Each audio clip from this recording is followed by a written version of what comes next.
Hi hello welcome to Dhan vlogs. ಇದು ಟ್ಯೂಸ್ಡೇದು ನನ್ನ ಫುಲ್ ಡೇ ರೋಟೀನ್ ಆಗಿರುತ್ತೆ. ನಾನು ಬೆಳಗ್ಗೆ ಬೇಗನೆ ಎದ್ದು ಪೀಸ್ಫುಲ್ ಮೈಂಡ್ ಸೆಟ್ ಇಟ್ಕೊಂಡು ಕೆಲಸನ ಶುರು ಮಾಡ್ಕೊಳ್ತಾ ಇದ್ದೀನಿ. ನಾವು ಗೃಹಿಣಿಯರು ಯಾವಾಗಲೂ ಪೀಸ್ಫುಲ್ ಮೈಂಡ್ ಸೆಟ್ಟಿಂದ ಮನೆಯಲ್ಲಿ ಓಡಾಡಿಕೊಂಡು ಕಲ್ಕಲಿಯಾಗಿ ಮುಖದಲ್ಲಿ ಒಂದು ನಗು ಬೀರ್ಕೊಂಡು ಕೆಲಸನ ಶುರು ಮಾಡ್ಕೊಳ್ಳೋದ್ರಿಂದ ಮನೆ ಕೂಡ ಶಾಂತಿ ರೀತಿಯಿಂದ ಇರುತ್ತೆ. ಹಾಗೆ ಮನೆಯವರು ಕೂಡ ಹ್ಯಾಪಿ ಮೂಡಲ್ಲೇ ಇರ್ತಾರೆ. ನಾವು ಗೃಹಿಣಿಯರೇ ಬೆಳಗ್ಗೆ ಮೂಡ್ ಅಪ್ಸೆಟ್ ಮಾಡ್ಕೊಂಡಿದ್ರೆ ಮನೆಯವ್ರಿಗೂ ಕೂಡ ಒಂಥರ ಕಿರಿಕಿರಿ, ಏನಿದು ಹೇಗೆ ಅಂತಂದು ಅನ್ನಿಸ್ತಿರ್ತದೆ. ಅದಕ್ಕೆ ಶಾಂತಿ ರೀತಿಯಾಗಿರಲಿ. ಕಾಫಿ ಎಲ್ಲ ಪ್ರಿಪೇರ್ ಮಾಡಿ ಪೂಜೆ ರೆಡಿ ಮಾಡ್ಕೊಳ್ಳೋಣ ಅಂತ ಸ್ನಾನ ಕೂಡ ಮುಗಿಸ್ಕೊಂಡ್ಬಂತು. ದೇವ್ರ ಮನೆ ಎಲ್ಲ ಕ್ಲೀನ್ ಮಾಡಿಕೊಂಡೆ. ದೇವ್ರ ಪೂಜೆ ಮಾಡೋಣ ಅಂತಂದು ದೇವರಿಗೆಲ್ಲ ರೆಡಿ ಮಾಡ್ಕೊಂಡು ನಿಂತಿದ್ದೀನಿ. ಏನೂ ಗೊತ್ತಿಲ್ಲ, ಪೂಜೆ ಒಂದು ಆತಂದರೆ ಮನಸ್ಸು ಮತ್ತು ತುಂಬ ನೆಮ್ಮದಿ ಅನಿಸುತ್ತೆ. ಮನೇಲೂ ಕೂಡ ಪಾಸಿಟಿವಿಟಿ ಅನ್ನೋದು ಇರುತ್ತೆ, ನೆಗೆಟಿವಿಟಿ ಜಾಗನೇ ಇರೋದಿಲ್ಲ. ದೇವಸ್ಥಾನದಲ್ಲೂ ಕೂಡ ಅಷ್ಟೇ ಪೀಸ್ಫುಲ್ ಆಗಿರುತ್ತೆ, ಪಾಸಿಟಿವ್ ಎನರ್ಜಿ ತುಂಬಾ ಇರುತ್ತೆ. ದೇವಸ್ಥಾನಕ್ಕೆ ಹೋಗೋದಕ್ಕೆ ಬರೋಂಗೆ ಆಗೋದಿಲ್ಲ. ಅದಕ್ಕೆ ನೀವು ಕೂಡ ವಾರದಲ್ಲಿ ಒಂದು ಸಲನಾದರೂ ದೇವಸ್ಥಾನಕ್ಕೆ ಭೇಟಿ. ಪೂಜೆ ಎಲ್ಲ ಮುಗಿಸ್ಕೊಂಡು ಕಿಚನ್ಗೆ ಬಂದೆ. ನನ್ನ ಮಕ್ಕಳಿಗೋಸ್ಕರ ಗಂಜಿ ಪ್ರಿಪೇರ್ ಮಾಡೋಣ ಅಂತಂದು ಗಂಜಿ ಕೂಡ ಪ್ರಿಪೇರ್ ಮಾಡಿಕೊಂಡೆ. ನಮಗೂ ಕೂಡ ಹೆಲ್ತಿ ಡ್ರಿಂಕ್ ಆಗಿರುತ್ತೆ ಅಂತಂದು. ರಾಗಿ ಗಂಜಿ ಕುಡಿಯೋದ್ರಿಂದ ಮನಸ್ಸಿಗೆ ತುಂಬ ತಂಪು.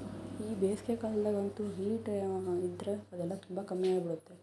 ಸೊ ನಾನು ಜಾಸ್ತಿ ರಾಗಿನೇ ಪ್ರಿಪೇರ್ ಮಾಡ್ತಾಯಿದ್ದೀನಿ. ನನ್ನ ಮಕ್ಕಳು ಇಬ್ಬರು ಸಣ್ಣವರಾಗಿರೋದ್ರಿಂದ ರಾಗಿ ಗಂಜಿ ತುಂಬಾ ಇಷ್ಟಪಟ್ಟು ತಿಂತಾರೆ ಅವರು. ತಿಂಡಿಗೆ ಅಂತ ನಾನು ಮಂಡಕ್ಕಿ ಒಗ್ಗರಣೆ ಮಾಡ್ಕೊಳ್ಬೇಕು ಅಂತ ಎಲ್ಲ ರೆಡಿ ಮಾಡಿಕೊಂಡೆ. ನಾನು ಹೇಳೋದೇನಂತಂದರೆ, ಯಾರಿಗಾದರೂ ಮನಸ್ಸಿಗೆ ನಾವು ನೋವು ಮಾಡಿದರೆ ಅಥವಾ ನಾವು ಮಾಡ್ತಿದ್ದೀವಿ ಅಂತ ಅನ್ಸಿದ್ರೆ ಅದನ್ನಲ್ಲೇ ಸ್ಟಾಪ್ ಮಾಡಬೇಕು. ಅಥವಾ ನಮಗೇನಾದರೂ ಹರ್ಟ್ ಆಗ್ತಿದೆ ಅಥವಾ ಅವ್ರಿಗೆ ಹಾಗೆ ಅನ್ನಬಾರ್ದಿತ್ತು, ಅಂದು ತಪ್ಪು ಮಾಡಿದೆ ಅಂತ ನಿಮಗೇನಾದರೂ ಫೀಲ್ ಆದರೆ ಆ ಕ್ಷಣಕ್ಕೆ ನೀವು ಅವ್ರ ಹತ್ರ ಹೋಗಿ ಸಾರಿ ಕೇಳಿಬಿಡಿ.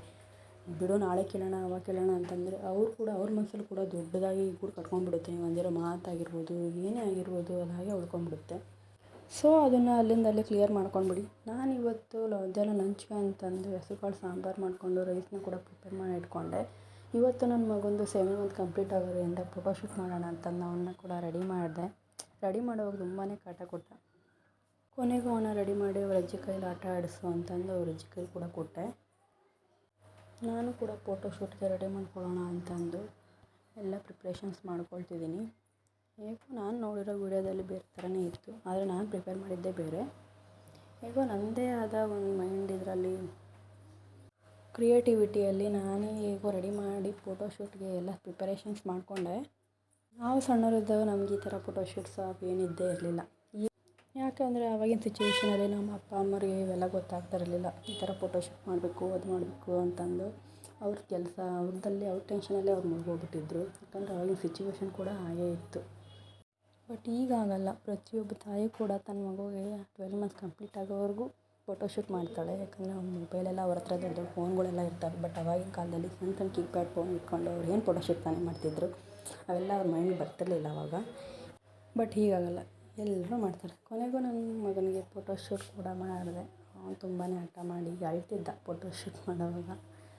ಆದರೂ ಮಾಡಬೇಕಲ್ಲ ಅಂತಂದು ಫೋಟೋಶೂಟ್ ಎಲ್ಲ ಮಾಡಿದ್ವಿ. ಹೇಗಿತ್ತು ಅಂತ ಕಮೆಂಟ್ ಮಾಡಿ. ನನ್ನ ಮಗಳು ನನಗೂ ಕೂಡ ಮಾಡು ಮಮ್ಮಿ, ನಂದು ಕೂರಿಸು ಅಲ್ಲಿ ಅಂತ ಹಠ ಮಾಡ್ತಿದ್ಲು. ಸರಿ ಬಾರಮ್ಮ ಪುಟ್ಟಿ ಅಂತಂದು ಅವಳನ್ನೂ ಕೂಡ ಕೂರಿಸಿ ಅವಳಿಗೂ ಫೋಟೋಶೂಟ್ ಮಾಡಿದ್ದಾಯಿತು. ಕೊನೆಗೆ ನಾನು ತಮ್ಮನ ಆಡಿಸ್ತೀನಿ ಅಂತಂದು ತಮ್ಮನ ಅವಳೇ ಆಟ ಆಡಿಸ್ತು ಅಂತಂದು ಸೈಕಲ್ ಮೇಲೆ ಕೂರಿಸ್ಕೊಂಡು ಅವಳು ಕೂಡ ಬುಟ್ಟಿ ಮೇಲೆ ಹತ್ತಿ ಚೇಷ್ಟೆ ಮಾಡ್ತಿದ್ದಾಳೆ.